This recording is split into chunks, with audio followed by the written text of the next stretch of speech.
Cleansing. Defiance. Annihilation.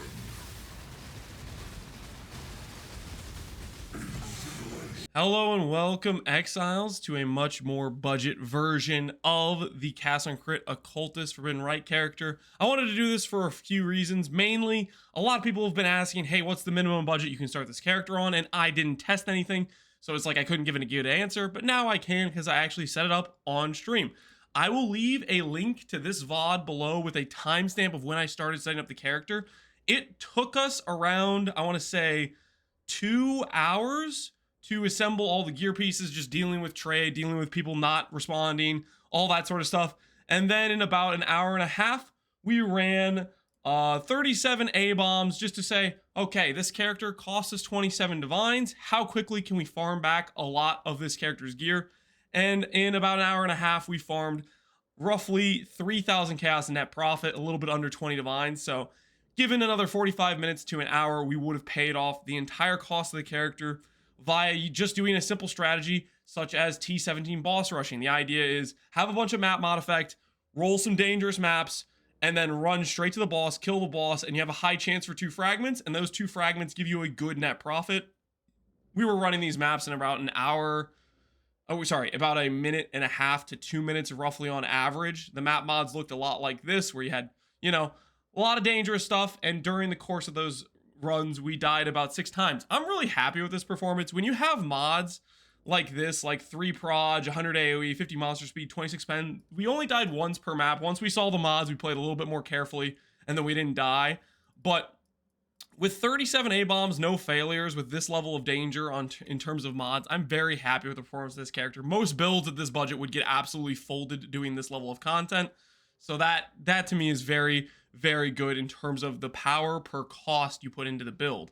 Now, as for the gear pieces, one by one, I'm going to go through my thought process and how I went ahead to try to save currency and get a decent outcome in terms of gearing. So to start off with, 14 CDR, I initially went straight to doing a bound jewel for this because there was a ton listed for 1D or lower. As I recommended in the video before, I said, hey, just get yourself a 14 CDR jewel, 2 shaper mod items, and you're chilling with the first breakpoint. Now, that being said, after I showcased it on stream, people started buying this out. So what I'm going to go ahead and do is I'm going to showcase the character without the CDR jewel because the build still functions. It's just a breakpoint for some extra damage, and ultimately the character will still deal some pretty good damage without it. And another thing I want to showcase is the character without the power from the ES tattoos, because a large amount of this entire cost is in this one singular line where I said, hey, 28 energy shield tattoos at 54C each. This is almost 10 divines of the total cost, so you can see here the price difference with and without the tattoos. And so we'll showcase taking off those tattoos as well to give you an idea. Hey, if you don't have 27 divines, but maybe you have like 20, here's the alternative and where you could start. And the character will still be quite strong. So anyways, the first breakpoint, one thing I will say about this Bound by Destiny, never ever pay 4 or 5 divines for it. And the reason's pretty simple. If Awaken Cast on Crit is 5 divines, the thing is, Awaken Cast on Crit gives you the 14 CDR breakpoint by itself, but it doesn't take up a jewel socket.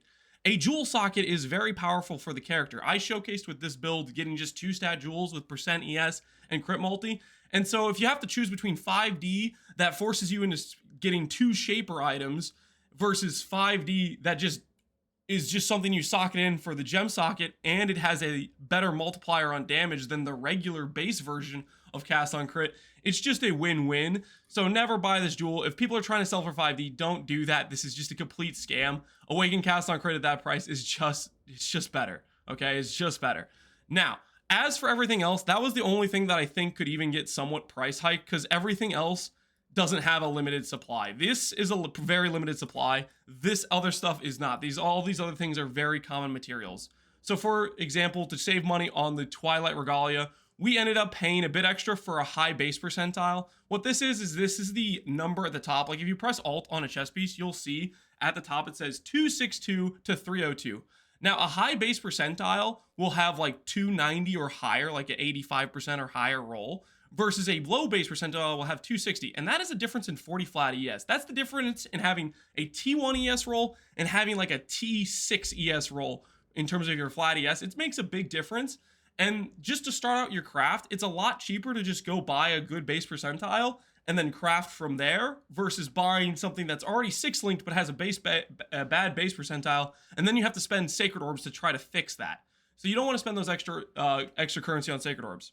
Another thing we did to save cost is we colored it and linked it via Morrigan and the bench craft. So for example, I started off doing 2 sockets. I made them both green. And then I did 2 socket, 3 socket, 2 socket, 3 socket to get the 3rd green socket. And then I added 6 sockets with the bench, and it added 1 extra green, which is unfortunate. So I had to go back down to 3 sockets and then back up to 6. So I spent a bit more jewelers than I was planning, but jewelers are really cheap. They're I think we bought them at 30 to 1 chaos. So this was only like 30 C of cost right here. It wasn't too bad. And then a Black Morrigan. This is a beast recipe that allows you to automatically 6-link a chest. It's just a very cost-efficient way to get a 6-link. Generally, it's cheaper than 1,500 fusings, but check the price of fusings, because if fusings are really cheap as well, that works too. But the Morrigan, plus a Kracia Camaro, plus some rares, that's how we 6-linked our high-quality base. And then we threw some dense fossils at it until we got basically around 900 ES. This is something that you'll hit very regularly with a high base percentile level 86 Twilight Regalia. Make sure it's 86, by the way. You don't want to do 85 because that eliminates the T1% ES roll, which also makes it much less likely that you'll get a good ES number when you're doing dense fossils. So make sure it's an 86 with a good base percentile, and then do the sockets and the linking after the fact. So that saves money on the chest piece to craft up yourself a decent chest piece. After that, we spent 2 divines on an awaken orb. This cost is tied to the 14% CDR jewel. If you do not end up wanting to go for the 14% CDR jewel because they're price fixed, don't do this. But the reason I was doing this as Awakener Orb was to make one of my rings have the Shaper influence, and that way I could have a 2 Shaper mod items. But the thing is, if the prices on the Bound Jewel are crazy, then save your money here and just buy Awaken Cast on Crit, and that will allow you to then have the CDR breakpoint and an extra jewel socket and Cast on Crit level 20 versus Awaken Cast on Crit. Awaken Cast on Crit has a better, less damage multiplier just at level 2 or level 1. So also, if you have a level 1 gem, it takes some time to level up. Before you get the level, grab the +3 support gem mastery, and then once you get the level where it has 14% CDR, then you can take off that mastery. You only re-add that +3 levels when you're ready to go for the 52 breakpoint. All right, after that, we bought a Shaper Moonstone ring for 6C plus a Bless Orb, and then I Awaken Orbed a random Crusader ring on top of it. And hold on, guys, I'm going to answer this guy's question.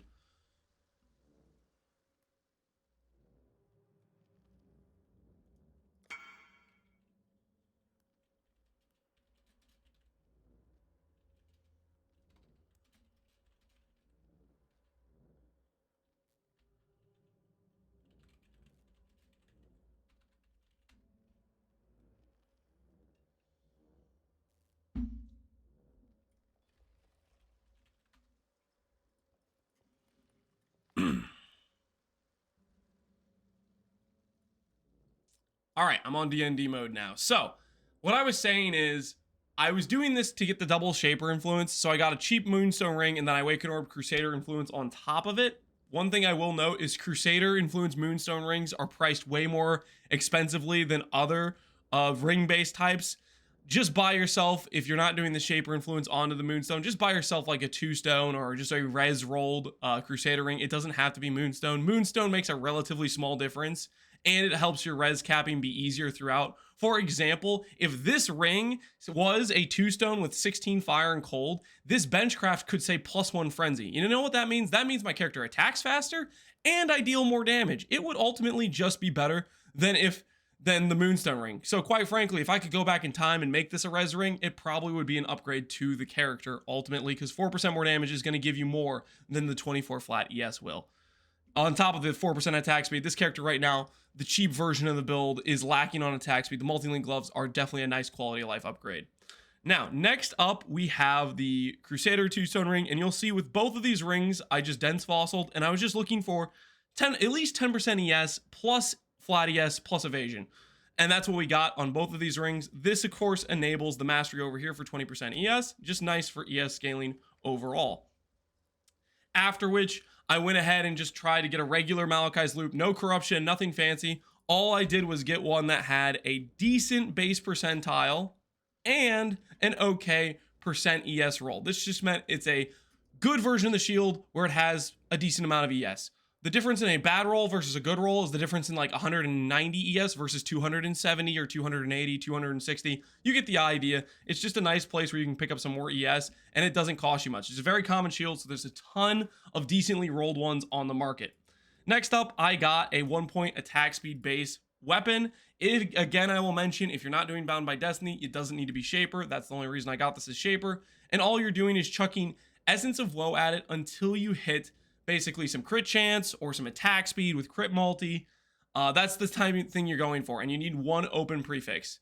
Just looking for roughly just a pseudo 3 stat, and then just crafting hits can't be evaded. That will do you pretty dang well. I'd probably recommend going for crit chance over attack speed, because the initial base crit at this gearing is a bit low, and you really want to be close to crit cap if you can manage it. Now, after all of that, we have a Graven Seeker roll. I just bought a non-corrupted one with a decent roll, 45C. And then over here, you'll notice I got a Solaris helmet for 100C. This has nothing to do with Solaris. Solaris is just a random unique. The only reason I bought this helmet is because it was a power charge helmet that had some okay ES rolls. It's not very complicated. It doesn't have to be Flame Sight. It can be any other random unique with some okay ES rolls. Don't overthink it. Don't overpay for it. If there is these helmets randomly become 5 divines on trait, don't spend 5 divines on a Flame Sight. You can literally just grab a random power charge helmet for probably 1 divine and maybe or I was gonna say a random warlord influence Lich's circlet, and you could probably chaos spam a power charge for cheaper and then benchcraft for ES and have a better helmet. Something like that. Don't overthink it. Don't overpay. Uniques with +1 power charge, sure, they're nice, but ultimately they're just weaker than a Lich's circlet, and crafting a Lich's circuit isn't all that hard necessarily. Doing reforged defenses or chaos spamming, something to roll for power charge. This is just one of the cheaper options I wanted to highlight. Doesn't have to be Flame Sight, could be really any unique helmet. You could also even awaken orb a power charge from another base onto a Lich's circlet and then benchcraft ES. Something like that works as well. So that's what we did for the helmet. Then we went ahead and we bought a 340 roll on Whispers. I think it was about 340 before I qualityed it. Yeah, 340. If 340 rolls become more expensive, buy a 330 roll. Don't overthink it.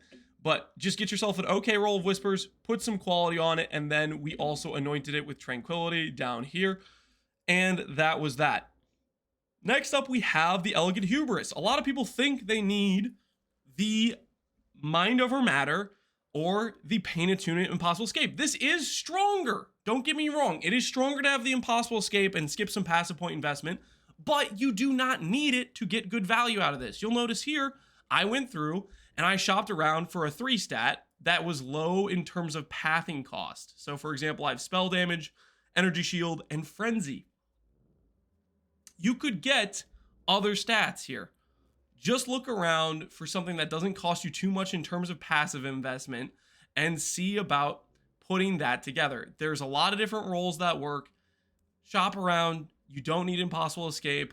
Impossible Escape is better than this, yes, but keep your options open because the Impossible Escape jewels, they went kind of to the moon in terms of cost, and you could still get a pretty good set of different notables. Just look around for it. Take a bit of time using the POB tool or the Timeless Jewel Calculator, and you'll make yourself a pretty good setup. So I would say just set a price max you're willing to pay of like 1 or 2D for a proper Elegant Hubris. Don't overthink it too much. All right, next up after that, we have the good base percentile Warlocks. We bought these for about 30C, and then we just started doing some Woe Essences. Woe Essences are actually really high value on the Warlock gloves. The reason for this is the T1 flat ES roll has a massive roll range, and even if you do hit it, there's a high chance it'll be lower ES than the Woe Essence. So I figured just doing some Woe Essences that are currently pretty cheap compared to Dense Fossils was a good option. Ultimately, I wish I considered this for when I crafted the Twilight Regalia as well. Dense Fossils right now they're like 6 Chaos and Resonators are like 3 Chaos. So they're kind of pricey currently. Deafening Woe Essences are 2.5 C each. So I would consider looking into these because they're actually pretty high value for ES gear crafting at this point. Then we got a Fortress Tattoo. We just bought off the exchange. We bought ourselves an Overwhelming Malice on the Travel node jewel. This is just a magic cluster that happened to have one other notable that put Overwhelming Malice on the Travel. That's so we can proc our Wither on hit. We have the Energy Shield tattoos. We then also bought an 8 passive cluster, basically just doing Reforged defense and then looking for res. Chaos res doesn't help, but we hit ES plus Lightning res and we said, yeah, that's good enough, and called it a day. I would recommend looking for like Ellie res, all Ellie res effect if you can, but ultimately don't. If you're on a tight budget, if you hit something that's just okay, just stop and call it good. We bought a Discipline on block, spell block, Watcher's Eye. That helped us get our block to about 70-ish%, which is pretty decent. Very good value for the cost. And then we went around buying 2-stat jewels. These are rare jewels where they just had Energy Shield plus crit multi or Energy Shield plus spell crit multi. These are just placeholder jewels that give you 2 of your best stats. Very cheap to buy a 2-stat jewel, and that's what we went with for our jewel sockets everywhere around the tree. Then after that, we went ahead and got a Treachery tattoo. This allows us to get the reservations we're running on the setup. Then the all quality gems, some baubles, and some alts to roll the flasks we have.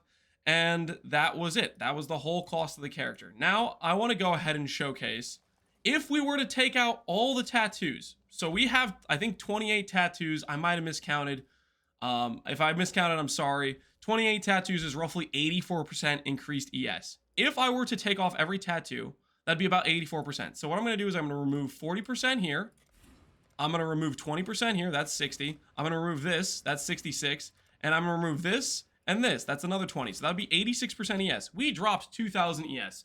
Does that make the character not work? No. The character is still going to be very good.